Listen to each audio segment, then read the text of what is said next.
बिस्मिल्लाहिर्रहमानिर्रहीम इय्याका नअब्दु व इय्याका नस्तईन। अस्सलाम वालेकुम टू ऑल। हम अपनी आज की डिस्कशन के अंदर प्लांट लाइक प्रोटॉक्सिस जो ग्रुप था, जो हमने फर्स्ट लेक्चर के अंदर डिस्कस किया, उसके आज हम एक ही मेंबर के ऊपर डिस्कस करने लगे हैं, क्योंकि आपकी बुक के अंदर उसका एक ही मेंबर डिस्कस किया गया है जिसका नाम है अलवा। हम देखते हैं कि अलवा से रिलेटेड हमारे पास क्या क्या चीज़ें हैं समझने के लिए। पहले हम इसकी कुछ जनरल बातों के ऊपर डिस्कस करेंगे और देन फिर इंशाल्लाह हम इसके रिप्रोडक्शन के ऊपर डिस्कस करेंगे कि ये कौन कौन सी रिप्रोडक्शन करता है और कैसे करता है। अच्छा भाई, जब हम अलवा की बात करते हैं तो आपको पता है कि ये एलजी है, लेकिन ये मेरीन एलजी है। ज़्यादातर जो है ये मेरीन वाटर के अंदर रहता है और इसे कॉमनली सी लेट्यूस भी कहा जाता है। अच्छा, सी लेट्यूस जो है वो मेरीन वाटर के अंदर एक ग्रास होता है, जो कि आपको ये नज़र आ रहा है, जिसको मैं सर्किल कर रहा हूँ। ये है सी लेट्यूस, एक ग्रास। तो और ये जो आपको लेफ़्ट साइड पे, मेरे लेफ़्ट साइड पे दिख रहा है, ये है आपका अलवा। तो आप अगर इन दोनों को कंपेयर करें तो ये दोनों आपको एक जैसे दिख रहे होंगे, तो इसलिए कभी कभी हम अलवा को क्या कहते हैं कॉमनली, कि ये सी लेट्यूस है।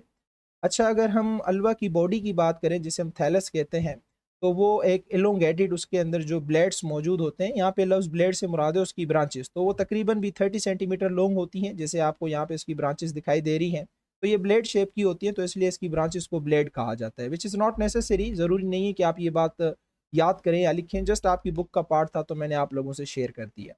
अच्छा, बिल्कुल अलवा के अगर आप बेस पे देखेंगे तो इस जगह पे आप देखेंगे आपको एक स्ट्रक्चर नज़र आ रहा है। इस स्ट्रक्चर को कहा जाता है होल्ड फास्ट। अब इस होल्ड फास्ट की मदद से क्या करता है, देखें, ये लोकोमोशन नहीं करते, ये बिल्कुल सी के समंदर के कोने में जाके, मेरीन वाटर के बिल्कुल बॉटम पे जाके, वहां पे अपने आप को किसी स्टून के साथ, किसी रोक के साथ टाइटली क्या कर देते हैं, अटैच कर देते हैं। तो उस टाइट अटैचमेंट के लिए अल्लाह ताला ने इनको एक स्ट्रक्चर दिया है जिसका नाम क्या है, होल्ड फास्ट। तो इसको यूज करके ये किसी भी रोक के साथ, किसी भी स्टून के साथ बहुत ज्यादा टाइट तरीके से अटैचमेंट कर सकते हैं। तभी तो इस स्ट्रक्चर का नाम हमने होल्ड फास्ट रखा है। ठीक है। अच्छा, उसके बाद अगर हम अलवा की बात करें तो आपने याद रखना है, अलवा की जो बॉडी है वो आपको मिलती है दो फार्म के अंदर। ठीक है, दो टाइप के जो है वो हमें अलवा की बॉडी मिलती है। एक को कहा जाता है स्पोरोफाइट, जिसके अंदर क्या प्रोड्यूस होने हैं, स्पोर।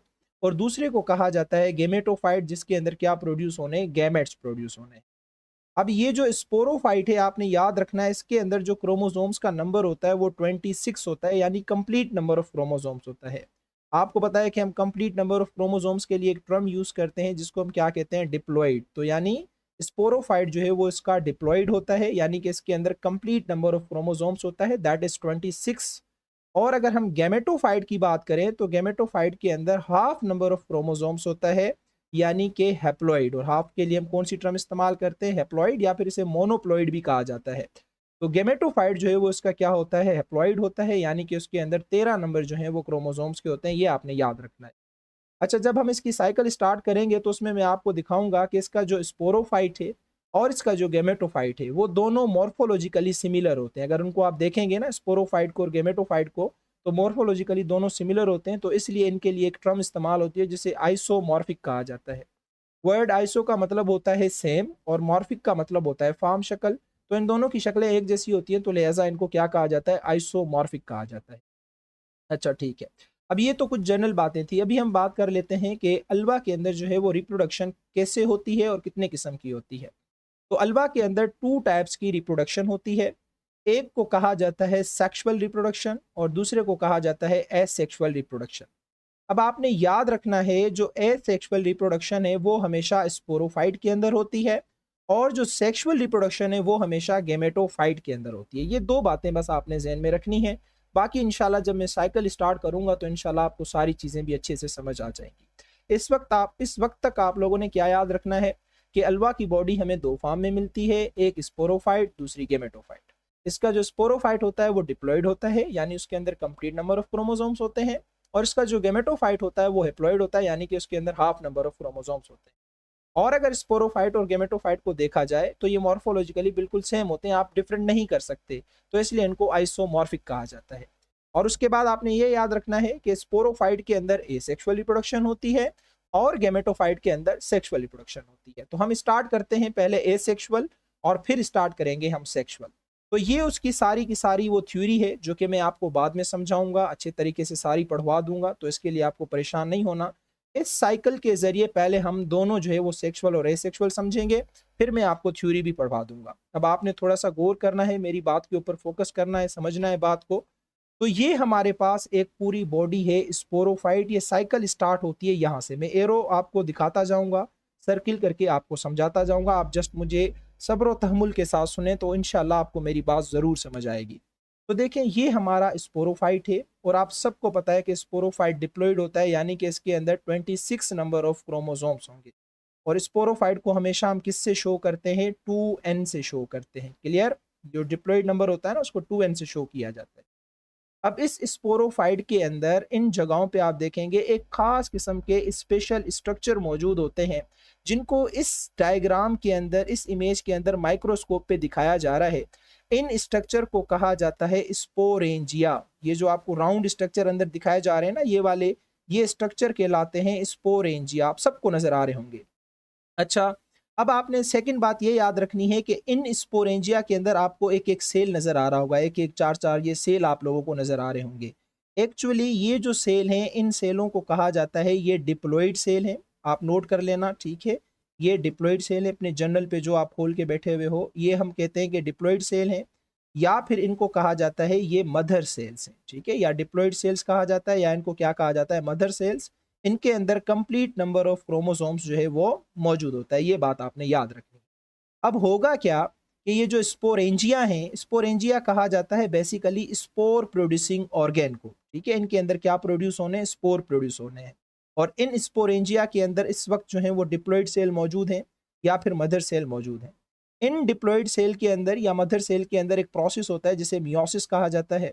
आप सबको इतना तो पता होगा कि मियोसिस एक सेल डिवीजन की टाइप है, और जिस भी सेल में मियोसिस होती है तो आपने याद रखना है उस सेल का जो क्रोमोसोम्स का नंबर है वो डिप्लॉयड से क्या हो जाता है, हैप्लॉयड हो जाता है, यानी कंप्लीट से क्या हो जाता है, वो हाफ हो जाता है। तो ये जितने भी डिप्लॉयड सेल हैं इनके अंदर मियोसिस होगी और इनके अंदर जो क्रोमोसोम्स का नंबर है वो क्या हो जाएगा, हाफ हो जाएगा। यानी ये डिप्लॉयड से क्या हो जाएंगे, हैप्लॉयड। 2n से ये क्या हो जाएंगे, n हो जाएंगे। n शो करता है हैप्लॉयड को और 2n शो करता है डिप्लॉयड को।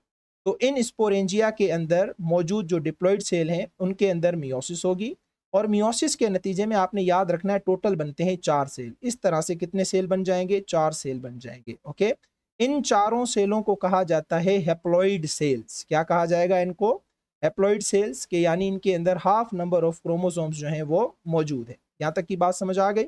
अच्छा, अब ये चारों सेल क्या करेंगे, हर सेल अपने ऊपर एक कवर ओढ़ेगा, एक लेयर ओढ़ेगा, एक चादर आप समझ लें इस तरह से, like this, like this and like this and like this. तो इस तरह से हर सेल के ऊपर एक कवरिंग आएगी।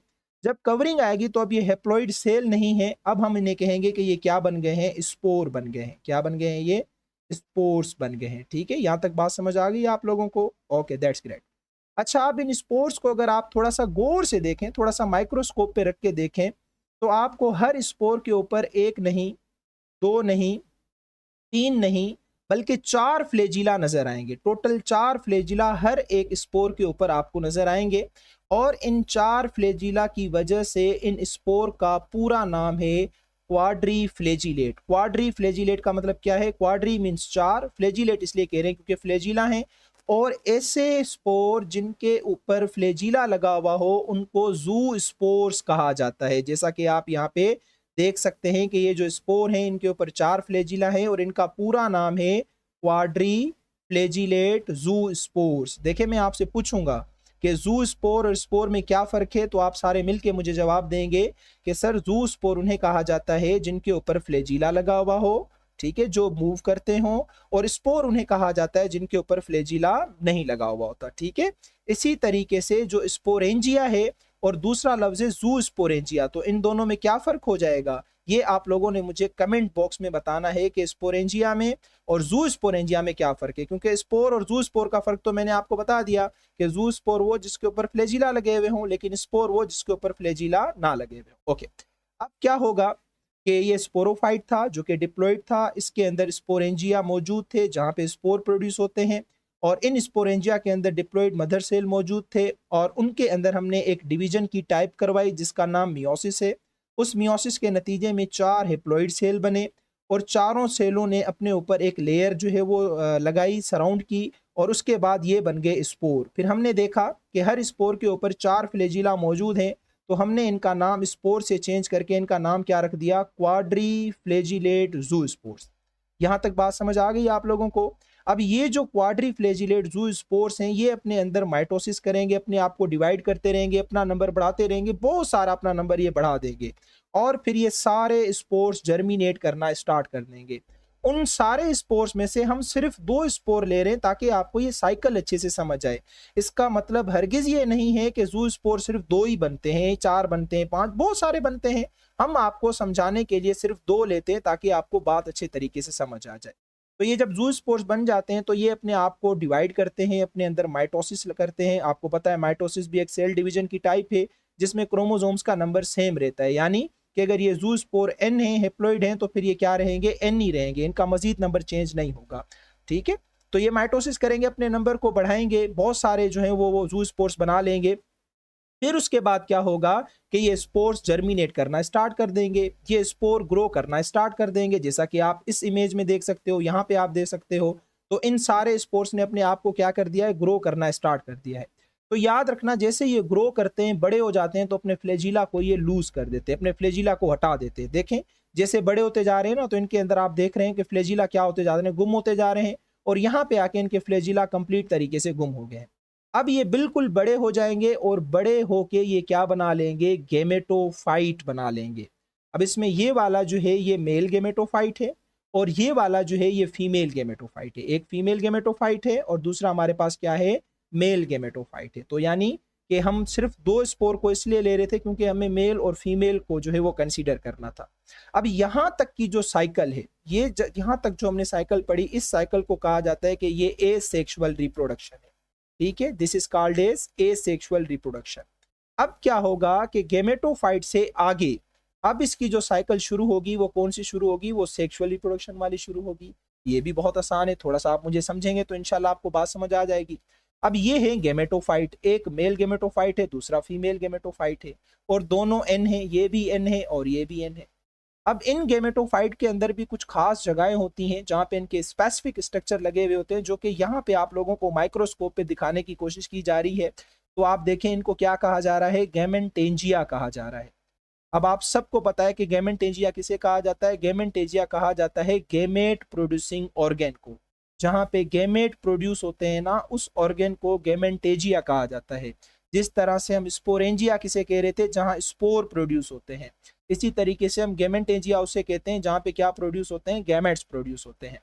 तो इसी तरीके से गैमेटेंजिया के अंदर जो सेल मौजूद होंगे वो डिप्लॉइड नहीं होंगे। देखो स्पोरेंजिया के अंदर डिप्लॉइड सेल थे ना, गैमेटेंजिया के अंदर जो सेल मौजूद होंगे वो हेप्लॉइड सेल्स मौजूद होंगे। ये आपने हमेशा याद रखना है, ठीक है, नंबर 1 बात। अब इन हेप्लॉइड सेल के अंदर एक प्रोसेस होगा, इस प्रोसेस को कहा जाता है माइटोसिस। क्या कहा जाता है, माइटोसिस कहा जाता है। इन माइटोसिस के जरिए जो मेल होगा, मेल, उसके अंदर मेल के गैमेट प्रोड्यूस होंगे, जैसे आपको यहाँ पे दिखाया जा रहा है, ये मेल का गैमेट है, ठीक है। और जो फीमेल है उसके अंदर फीमेल का गैमेट्स प्रोड्यूस होगा, जैसे आपको यहाँ पे दिखाया जा रहा है। अब ये हमारे पास फीमेल का गैमेट है और ये हमारे पास मेल का गैमेट है, ठीक है। और ये गैमेट किस प्रोसेस से प्रोड्यूस हुए हैं, माइटोसिस से। आपने ये याद रखना है, this is very important thing, आपसे पीएमसी में पूछेंगे। तो ये गैमेटोफाइट था। गैमेटोफाइट के अंदर गैमेटेंजिया मौजूद हैं जहाँ पे गैमेट्स प्रोड्यूस होते हैं, उनके अंदर हेप्लॉइड सेल्स मौजूद हैं, उन हेप्लॉइड सेल्स के अंदर माइटोसिस होगी, उसके नतीजे में बहुत सारे सेल बनेंगे, बहुत सारे गैमेट्स बनेंगे, लेकिन हम सिर्फ समझने के लिए एक मेल का ले रहे हैं, एक फीमेल का ले रहे हैं। तो ये हमारे पास मेल का गैमेट है और ये हमारे पास फीमेल का गैमेट है। आप खुद मुझे डिसाइड करके बताएं कि क्या मेल और फीमेल गैमेट में कोई फर्क है या दोनों एक जैसे हैं। तो दोनों एक जैसे हैं ना, तो इसलिए एक जैसे गैमेट्स को हम कहते हैं आइसोगैमेट्स, ठीक है। दोनों के गैमेट्स एक जैसे हैं तो हम कहेंगे कि ये क्या है, आइसोगैमेट्स हैं। और इस तरह की रिप्रोडक्शन को कहा जाता है आइसोगेमियस। ऐसी रिप्रोडक्शन, सेक्सुअल रिप्रोडक्शन, जिसमें दोनों एक ही किस्म के गैमेट्स आपस में फ्यूज हो जाएं और फिर आपको आगे जाके जायगोट बना के दें, इस टाइप की सेक्सुअल रिप्रोडक्शन को आइसोगेमियस कहा जाता है। मैं आपसे पूछूंगा, ये आपसे पूछेंगे कि अल्वा के अंदर जो सेक्सुअल रिप्रोडक्शन होती है उसे आइसोगेमियस क्यों कहते हैं, क्योंकि आप कहेंगे उसमें जो गैमेट्स आपस में मिलकर जायगोट बनाते हैं वो आइसोगैमेट्स होते हैं, यानी दोनों एक जैसे होते हैं। मैं उम्मीद करता हूँ यहाँ तक बात समझ आ गई हो। अब ये मेल और फीमेल गैमेट्स दोनों आपस में मिलेंगे।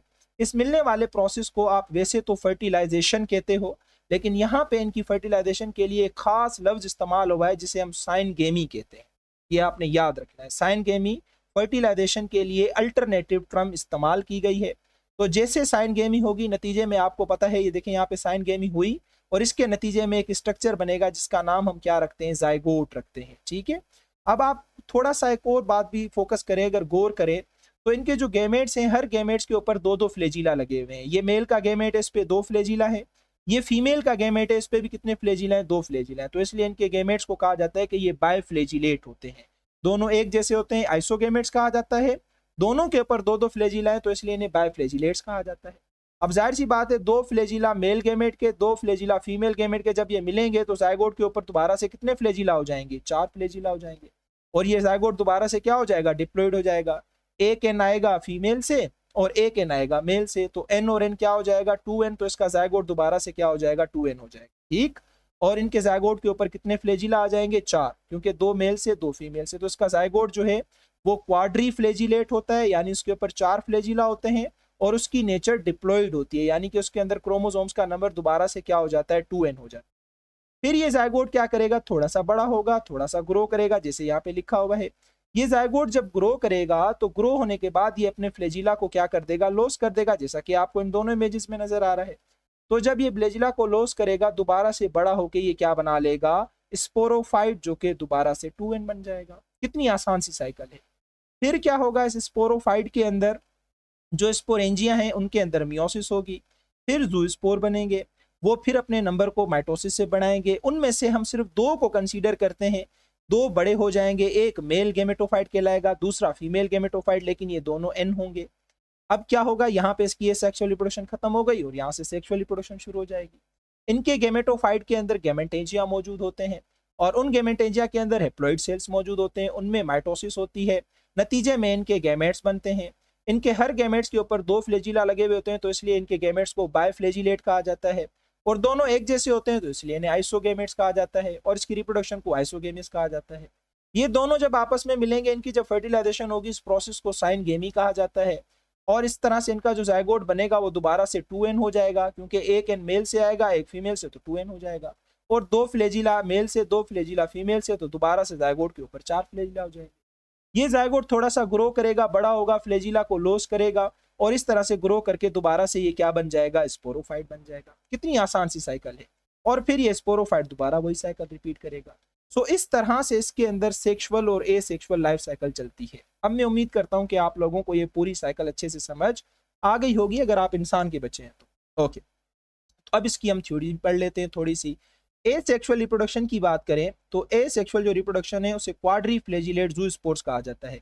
मैंने आप लोगों को बता दिया कि क्वाड्रीफ्लेजिलेट इसलिए क्योंकि चार फ्लेजिला होते हैं, और ज़ूस्पोर्स और स्पोर का फर्क भी मैंने आपको बता दिया है। अब जो स्पोरोफाइट है उसके जो थैलस है, यानी जो बॉडी है स्पोरोफाइट, उसके अंदर 8 से 16 ज़ूस्पोर प्रोड्यूस होते हैं। ये नंबर याद रखने की जरूरत नहीं है, पता नहीं कितने प्रोड्यूस होते हैं, लेकिन हमारी बुक में 8 से 16 लिखा हुआ है। तो क्या हुआ, किस प्रोसेस के जरिए होंगे ये आपने याद रखना है, और कहाँ होंगे ये आपने याद रखना है। ज़ूस्पोरेंजिया के अंदर होंगे और किस प्रोसेस के जरिए होंगे, मियोसिस से होंगे। ठीक है, और जवाब आपने मुझे देना है कि ज़ूस्पोरेंजिया और स्पोरेंजिया में क्या फर्क है, ये आपकी जिम्मेदारी है, कमेंट बॉक्स में बताएंगे आप। अच्छा, हर ज़ूस्पोर के ऊपर चार फ्लेजिला लगे हुए हैं, इसलिए उन्हें क्या कहा जाता है, क्वाड्रीफ्लेजिलेट ज़ूस्पोर कहा जाता है, मैं बता चुका हूँ। अब ये स्पोर क्या होगा, ज़ूस्पोरेंजिया से निकलेंगे, थोड़ी देर के लिए रेस्ट करेंगे, अपने फ्लेजिला को हटा देंगे और ग्रो करके एक नया थैलस बनाएंगे जिसे हम गेमेटोफाइट कहते हैं।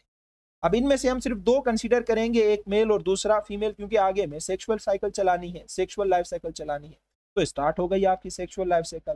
तो सेक्सुअल रिप्रोडक्शन को क्या कहा जाता है, आइसोगेमियस। रीजन मैं आपको बता चुका हूं, क्योंकि दोनों के गेमेट्स जो हैं वो आइसोगेमेट्स होते हैं। इस टाइप की रिप्रोडक्शन में क्या होगा, जो मेल और फीमेल है वो अपने गेमेट्स को प्रोड्यूस करेंगे, कहाँ पे, गेमेटेंजिया के अंदर। किस प्रोसेस के जरिए, माइटोसिस के जरिए। दिस इज वेरी इंपॉर्टेंट, ये आपने याद रखना है। दोनों गेमेट्स के ऊपर आपने देखा दो फ्लेजिला लगे हुए थे, इसलिए उन्हें बायफ्लेजिलेट गेमेट्स कहा जाता है। मेल और फीमेल के जो गेमेट्स होते हैं वो मॉर्फोलॉजिकली सिमिलर होते हैं, आप लोगों ने खुद देखा ना, इसलिए इनको आइसोगेमेट्स कहा जाता है और इसकी रिप्रोडक्शन को आइसोगेमिस कहा जाता है, बता चुका हूं आप लोगों को। अब मेल फीमेल दोनों अपने गेमेट्स पानी में रिलीज कर देंगे और फर्टिलाइजेशन होगी। मैंने कहा इसकी फर्टिलाइजेशन के लिए खास टर्म इस्तेमाल हुई है जिसे साइन गेमी कहा जाता है। जैसे फर्टिलाइजेशन होगी तो एक स्ट्रक्चर बनता है जिसको जाइगोट कहा जाता है। अब इस जाइगोट का जो नंबर है वो डिप्लॉइड होता है, क्योंकि हाफ मेल से हाफ फीमेल से, तो ये 2n हो जाता है। और इसकी जो नेचर है वो क्वाड्रीफ्लेजिलेट होती है, जाइगोट में चार फ्लेजिला लगे हुए होते हैं। कुछ टाइम के बाद ये जायगोट तैरता है, स्विम करता है, रेस्ट करता है, अपने फ्लैजिला को लॉस करता है और दोबारा से आपको डिप्लॉयड स्पोरोफाइट बना के दे देता है। अल्लाह अल्लाह खैर सलाह, फिर वही साइकिल आपकी एसेक्सुअल शुरू हो जाएगी, फिर वापस ये सेक्सुअल शुरू हो जाएगी और ये कहानी जब तक ये जिंदा है ये कहानी चलती जाएगी। तो मैं उम्मीद करता हूँ कि आपको ये सारा कॉन्सेप्ट अच्छे तरीके से समझ आ गया होगा। अच्छा, एक और चीज आप लोगों के साथ में शेयर करना चाहता हूँ, अल्टरनेशन ऑफ जनरेशन। अब आप थोड़ा सा खुद मुझे ईमानदारी से बताएं कि जैसा आपको इसका स्पोरोफाइट दिख रहा है वैसा ही गेमेटोफाइट दिख रहा है, जरा सा भी फर्क नहीं है, दोनों एक जैसे हैं। और आप सब लोगों को पता है, मैंने चैप्टर नंबर 8 ऑलरेडी अपलोड किया हुआ है, आप लोगों ने पढ़ा भी हुआ है। तो उसमें आपको पता है कि जब स्पोरोफाइट से गेमेटोफाइट बने और फिर गेमेटोफाइट से दोबारा स्पोरोफाइट बने तो इस प्रोसेस को क्या कहा जाता है, अल्टरनेशन ऑफ जनरेशन। आप सारे इस बात के गवाह हो।